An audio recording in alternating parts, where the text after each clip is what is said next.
অরণ্য আর মেঘলার গল্পটা সত্যিই চমকপ্রদ।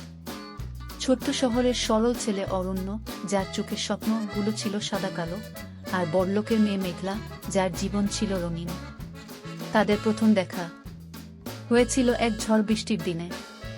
মেঘলার গাড়ি একেবারে রাস্তায় আটকে যায়, আর সেই মুহূর্তেই অরণ্য তার সাহায্যে এগিয়ে আসে।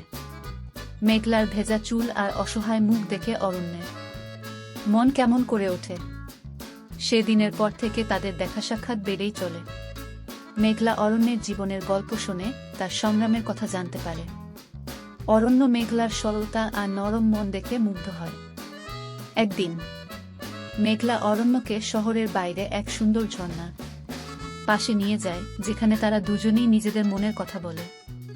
ঝর্ণার পানির সাথে তাদের প্রেমের স্রোতও বইতে থাকে, কিন্তু তাদের সম্পর্কের পথে বাধা আসে।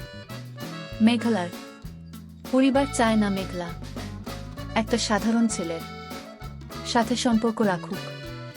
অরণ্যও নানা সমস্যার মুখোমুখি হয়, তবুও তাদের ভালোবাসা এতটাই গভীর ছিল যে তারা সব প্রতিকূলতা পেরিয়ে একে অপরের পাশে থাকে।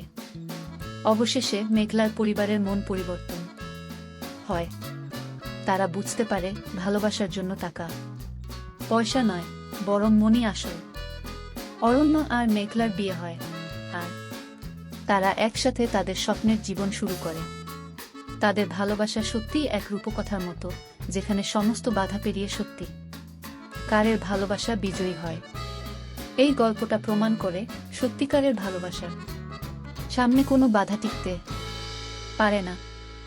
অরণ্য আর মেঘলার প্রেম এক অনন্য উদাহরণ হয়ে রয়ে যায়।